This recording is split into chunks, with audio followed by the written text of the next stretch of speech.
নমস্কার, আমি সঞ্জীবন। আপনারা দেখছেন সিনিয়র স্টেশন। তো এটা হলো আমাদের দ্য ভিঞ্চি রিজলভ ক্লাসের পার্ট 2। এই সিরিজে আমরা অনেক কিছু শিখবো। দ্য ভিঞ্চি রিজলভে কীভাবে এডিট করতে হয়, কীভাবে কী করতে হয়, তার এটা হলো ক্লাস 2। দ্য ভিঞ্চি রিজলভের ক্লাস 1 যদি তোমরা দেখে না থাকো, তাড়াতাড়ি চলে যাও, ডেসক্রিপশন বক্সে আমি লিঙ্কটা দিয়ে রেখেছি। ক্লাস 1 দেখলে তোমরা বুঝতে পারবে কী কী সিস্টেম রিকোয়ারমেন্টস দরকার দ্য ভিঞ্চি রিজলভ ইনস্টল করার জন্য এবং ইউজ করার জন্য, এবং দ্য ভিঞ্চি রিজলভ থেকে তোমরা কী কী টাইপ এডিট করতে পারবে। তো ক্লাস 1টা দেখে নাও, তারপর গিয়ে ক্লাস 2টা দেখতে থাকো। শুরু করছি ক্লাস 2। তো আমরা সরাসরি কম্পিউটার স্ক্রিনে চলে যাবো। কম্পিউটার স্ক্রিনে গিয়ে বাকি কাজটা হচ্ছে। তো চলো কম্পিউটার স্ক্রিনে যাওয়া যাক। তো আমরা চলে এসেছি কম্পিউটার স্ক্রিনে। তো প্রথমে আমাদের যেটা কাজ হবে সেটা হলো দ্য ভিঞ্চি রিজলভ ওপেন করে নেওয়া। তো আমরা ভিঞ্চি রিজলভটা ওপেন করে নেব। দ্য ভিঞ্চি রিজলভ ওপেন করার পর প্রথমে তোমরা যেটা দেখতে পাবে সেটা হলো প্রজেক্ট ম্যানেজার। প্রজেক্ট ম্যানেজার নাম শুনে তোমরা বুঝতে পারছো যে আমরা যে সমস্ত প্রজেক্ট এতে ক্রিয়েট করব, যে সমস্ত প্রজেক্ট এতে বানাবো, সেই জিনিসগুলো ম্যানেজ করার জন্য এই প্রজেক্ট ম্যানেজার। এখানে সমস্ত ধরনের প্রজেক্ট আমার এখানে কিছু কাজ করা ছিল, তো সেগুলো আছে। তো এই সমস্ত প্রজেক্টকে ম্যানেজ করার জন্য এই কত সুন্দরভাবে এখানে দেখাচ্ছে থাম্বনেল ভিউ দিয়ে। তো এই সমস্ত প্রজেক্টগুলোকে ম্যানেজ করার জন্য এই প্রজেক্ট ম্যানেজার। তো প্রজেক্ট ম্যানেজার আমরা বেসিক্যালি যে কাজের জন্য ইউজ করি, নতুন প্রজেক্ট বানানো এবং পুরনো প্রজেক্ট যেগুলো আমরা কাজ করেছি এর আগে, সেগুলোকে ওপেন করার জন্য প্রজেক্ট ম্যানেজার ইউজ করা হয়। যেমন এখান থেকে আমি নতুন প্রজেক্ট বানাতে পারবো এবং পুরনো যে সমস্ত প্রজেক্টে আমি কাজ করেছি সে সমস্ত প্রজেক্ট আমি খুলতে পারবো। তার আগে বলে দিই এখানে অনেকগুলো অপশন আছে, লোকাল, নেটওয়ার্ক এবং ক্লাউড। তো লোকাল হলো আমার কম্পিউটার, যে কম্পিউটারে আমি কাজ করছি সেই কম্পিউটারে যা সমস্ত প্রজেক্ট আছে সেগুলো এই লোকালের মধ্যে আছে। এরপর আছে আরও দুটো অপশন, নেটওয়ার্ক এবং ক্লাউড, যেটা শুধুমাত্র Da Vinci resolve studio paid ভার্সনে অ্যাভেলেবেল। তবুও বলে রাখি, নেটওয়ার্ক হলো যখন তুমি কোনো টিমের সাথে কাজ করছো, কোনো কোম্পানি বা কোনো বড় জায়গায় কাজ করছো, তো তোমার কাজ হয়তো শুধু এডিট, তোমার কাজ হয়তো শুধু সাউন্ড ডিজাইন, তো তুমি সেইটুকুন কাজ করলে আর বাকি টিম মেম্বারদেরকে তুমি পাস করে দিলে। তো যে তোমার কাজ ছিল তুমি কালার গ্রেড করতে পারো, তো তোমাকে কালার গ্রেডের স্পেশালিস্ট হিসাবেই তোমাকে কালার গ্রেড করতে দিয়েছে। তো তোমার কালার গ্রেডের কাজ হয়ে গেলে এরপর অডিওর কাজ হবে, তো অন্য কেউ অডিওর কাজ করবে, তো তুমি এই নেটওয়ার্কের থ্রু অন্য কাউকে কাজটা হ্যান্ড ওভার করতে পারবে। এরপর আসি ক্লাউড বেসিক্যালি একটা স্টোরেজ যেটা অনলাইন থাকে। ধরো তুমি বাড়িতে বসে কোনো কাজ করছো, তোমার একটা মেইন সিস্টেম, তো তুমি এই মেইন সিস্টেমে কাজ করতে করতে দুদিনের জন্য কোথাও বাইরে যাচ্ছ। তো বাইরে গিয়ে সেখানে তোমার যদি এডিটটা আর্জেন্ট হয়ে যায়, তো তুমি সেখানে গিয়ে এডিটটা করতে পারবে না উইথাউট তোমার মেশিন। তো যদি তুমি ক্লাউডে কাজটা আপলোড করে রাখো, তো তোমার কাছে কোনো ল্যাপটপ বা যা কিছু থাক সেটা নিয়ে তুমি বাইরে বসেও এডিট করতে পারবে। তো ক্লাউডের কাজ বেসিক্যালি এটাই যে ক্লাউডে যদি তুমি কোনো প্রজেক্ট আপলোড করে রাখো, তুমি সেটা বাইরে বসেও এডিট করতে পারবে। তো ক্লাউডটা খুবই কাজের একটা জিনিস, কিন্তু পেইড ভার্সন ছাড়া অ্যাভেলেবেল না। এবার চলে আসি আমরা প্রজেক্ট করে বানাবো। এই আনটাইটেল প্রজেক্ট খুলেই তোমরা নতুন প্রজেক্ট পেয়ে যাবে, কিন্তু আমি এটা প্রেফার করবো না। আমি প্রেফার করবো হয় তোমরা এখানে লেফট ক্লিক করে নিউ প্রজেক্টে যাও, বা এইখানে দেখো এইখানে নিউ প্রজেক্টের অপশান দেওয়াই আছে, তোমরা এই নিউ প্রজেক্টটা ক্লিক করে এখান থেকে প্রজেক্ট বানিয়ে নিতে পারো। তো প্রজেক্টটা আমি পরে বানানো দেখাচ্ছি, বাকি বাদ আমি এখানে কিছু দেখিয়ে দিই।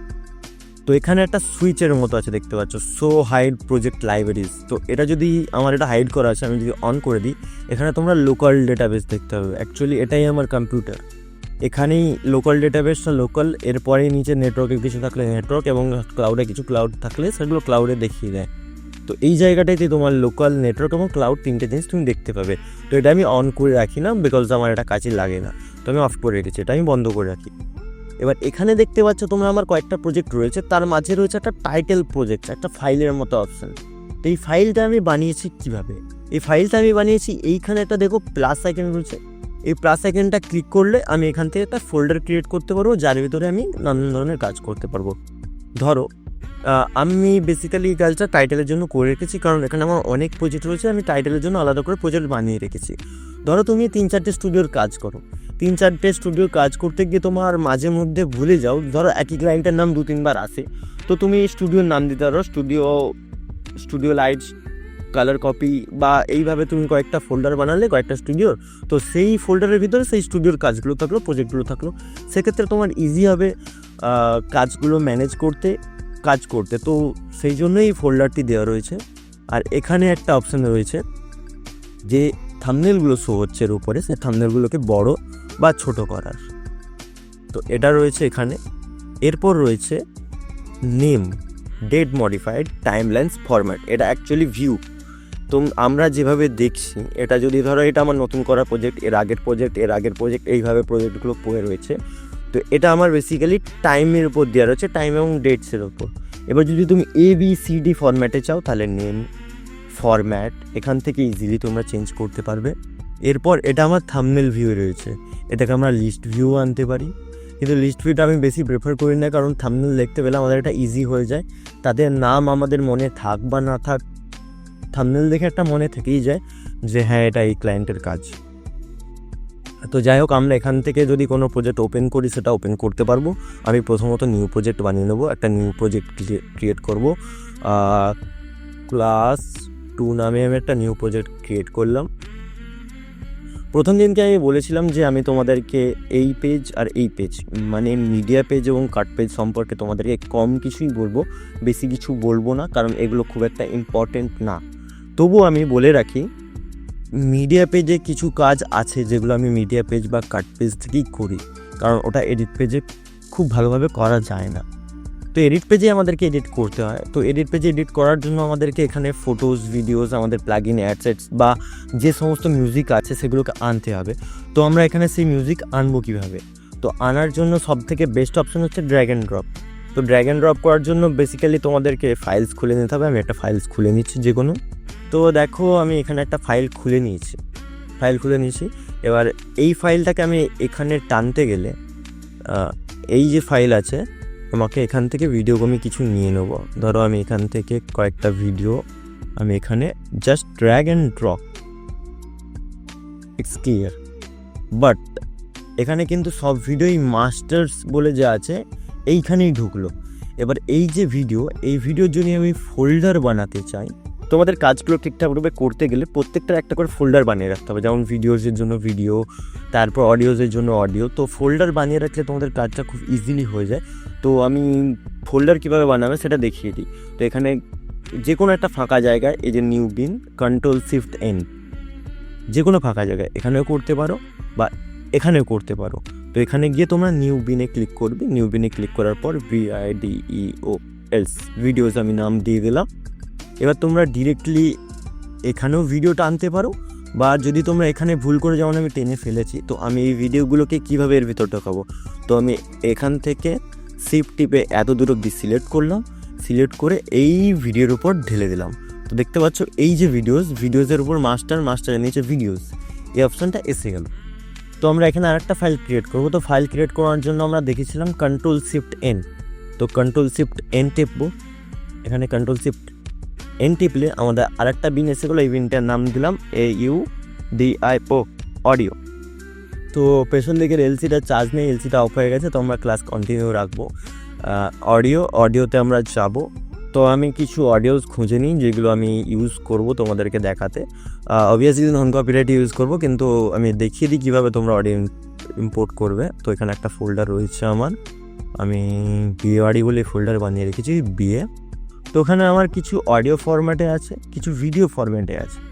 তো এখান থেকে আমি অডিওগুলো এক্সট্র্যাক্ট করে নেবো পরে। তো যাই হোক, আমি অডিওগুলো কীভাবে ইম্পোর্ট করবে দেখিয়ে দিলাম। অডিও, ভিডিও এখানে রয়েছে। তো মিডিয়া পুলের ভিতর এইভাবে তোমরা বিন বানাবে এবং ফোল্ডারে তোমরা আনবে। এবার এইখানে কিছু জিনিস দেখিয়ে দিই। তো এবার আমরা দেখে নেব এই মিডিয়া পুলের ভিতরে যে ভিডিওস ফোল্ডারটা আমরা ঢুকিয়েছি, এই ফোল্ডারটা কীভাবে আমরা অর্গানাইজ করব এডিটের জন্য। ধরো আমাদের তো থাম্বনেল ভিউজ আসছে, তো থাম্বনেল ভিউজ থেকে খুব দেখতে আমাদের ইজিলি হয়। তো আরেকটা জিনিসগুলো রাখি, আমরা যখন থাম্বনেলের উপর এইভাবে কার্সারটা হাভার করব, মানে একটু ঘোরাবো, তখন দেখবি ভিডিওটা প্লে হচ্ছে। সামনের দিকে গেলে সামনের দিকে এবং পেছন দিকে আসলে পেছন দিকে।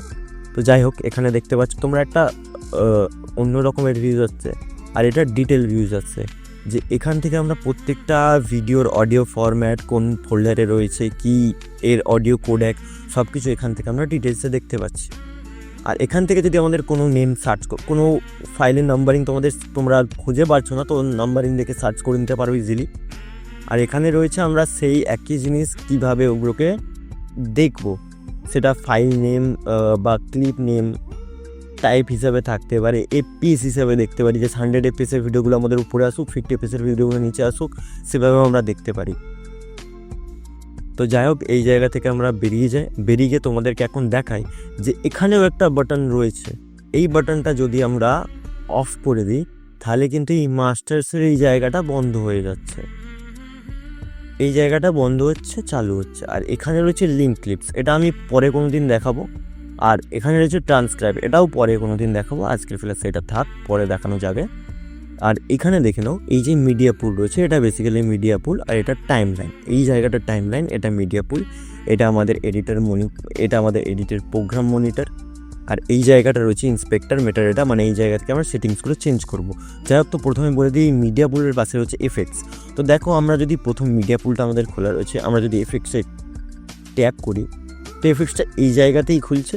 তারপর যদি ইন্ডেক্সে যাই, ইন্ডেক্সটাও এই জায়গাতেই খুলছে এবং সাউন্ড লাইব্রেরিটা এই জায়গাতেই খুলছে। তো যাই হোক, আমরা মিডিয়া পুলে ঘুরে যাই। এবার দেখতে পাবে তোমরা এখানে একটা আইকন রয়েছে, এই আইকনটা যদি আমরা ক্লিক করি তাহলে দেখো এটা শ্রিঙ্ক হচ্ছে এবং বড় হয়ে যাচ্ছে, এই জায়গাটা বড় হয়ে গেল মিডিয়া পুলটা। তো যদি মিডিয়া পুলটা যখন আমাদের অনেক ভিডিওস রয়েছে, এটা আমরা ছোটো করে নিই, যখন আমাদের কাছে অনেক ভিডিওস রয়েছে তখন মিডিয়া পুল যদি আমরা ছোটোভাবে দেখি তো আমাদেরকে বারবার স্ক্রোল করতে হয়। এই বারবার স্ক্রোল যাতে না করতে হয় তার জন্য আমরা মিডিয়া পুলটাকে এভাবে বড়ও করে নিতে পারি। এবার ধরো তোমরা মিডিয়া পুলের কাজ করছো, সাথে তোমাদের এফেক্টসও দরকার পড়ছে, তখন কি করতে হবে, এফেক্টস যদি আমরা ট্যাপ করি এফেক্টসটা নিচে চলে আসবে। তো অনেকটা ইজি কাজ করা যায়। DaVinci Resolve খুব ভালোভাবে আমাদেরকে কাজগুলো করতে দেয়। প্রিমিয়ার প্রোতে যেমন আমাদের প্রোগ্রাম মনিটরগুলো একটু এদিক ওদিক থাকে, তো প্রিমিয়ার প্রো আমাদেরকে খুব ভালো করে প্রোগ্রাম মনিটরগুলোকে সাজিয়ে গুছিয়ে দেয় যাতে আমরা খুব ভালোভাবে ইউজ করতে পারি এগুলোকে। তো যাই হোক, এখানে এফেক্টস রয়েছে, এখান থেকে আমরা এফেক্টসের কাজ করতে পারবো। এখানে মিডিয়া পুল রয়েছে, এবার মিডিয়া পুলটা আমি অফ করে ফেললাম ভুল করে, তো এফেক্টসটাই বড় হয়ে গেল। যাই হোক, এখান থেকে আমাদের স্ক্রোলটা কম করতে হয়, আমাদের খুঁজতে ইজি হয়। এবার যদি এফেক্টসটা বন্ধ করে দিই আমরা, তাহলে এখানে মিডিয়া পুলটা অবভিয়াসলি বড় হয়ে যাবে। তো এত কিছু যখন দেখিয়ে দিলাম এই ক্লাসে, তো নেক্সট ক্লাস আসবে অবশ্যই এডিটের জন্য, যে এডিট কীভাবে করব। এখানে আমরা এরপর নেক্সট ক্লাসে দেখাবো এই প্রোগ্রাম মনিটর, তারপর এখানে এত কিছু রয়েছে, এগুলোর কাজ কি, এখানে video, audio, effects, transition, image, file, metadata, mixer, এত কিছু রয়েছে। এর কাজও আমি পরের ক্লাসে দেখাবো। তো আপাতত এই ক্লাসটা অনেকটা লম্বা হয়ে যাচ্ছে, তো আজকের মতো এখানেই শেষ করব। আর তোমাদেরকে একটা জাস্ট ছোট্ট জিনিস দেখিয়ে দিই যে তোমরা টাইম লাইনে কীভাবে অডিও ভিডিও ফেলবে। জাস্ট এখান থেকে ধরে নিয়ে টেনে ফেলে দেবে, ইজি, ক্লিয়ার, কোনো সমস্যা নেই। নেক্সট ক্লাসে আরও অনেক কিছু থাকছে, আমি ডিটেলে তোমাদেরকে ভিডিও এডিটটা তাড়াতাড়ি শেখাতে চাই, বাট ভিডিও এডিটটা আমি শিখিয়ে দিতে এক্ষুনি পারি, কিন্তু যদি তোমরা প্রথম বেসিক জিনিসগুলো না শেখো, বেসিক কাজগুলো না শেখো, তো সেখানে গিয়ে পরে একটু কনফিউশন এসে যায় যে এই জিনিসটা কেন ট্যাপ করা হলো, এই জিনিসটা কেন ক্লিক করা হলো, এই জিনিসটা ট্যাপ করলে কেন বড় হয়ে যাচ্ছে, কেন ছোটো হয়ে যাচ্ছে। তো জিনিসগুলো জেনে নেওয়া দরকার, বেসিক্সটা জেনে নিলেই তবে তোমরা অ্যাডভান্সের দিকে এগোতে পারবে। তো বেসিক্সগুলো আগে শেষ হয়ে যাক, তারপর গিয়ে প্র্যাকটিক্যালি আমরা ভিডিও এডিটটা শিখবো। তো যদি তোমাদের এই ভিডিওটা ভালো লেগে থাকে তাহলে অবশ্যই লাইক, শেয়ার, কমেন্ট, সাবস্ক্রাইব করে দিও, বন্ধুদের সাথে শেয়ার করে দিও যারা এডিট শিখতে চায়। আর আগের ক্লাসটা দেখে নিও, এই ক্লাসটা দেখে নিও, পরের ক্লাসের জন্য অপেক্ষা করো, পরের ক্লাসও আসছে খুব তাড়াতাড়ি। তো চলো, বাই, দেখা হচ্ছে পরের ক্লাসে।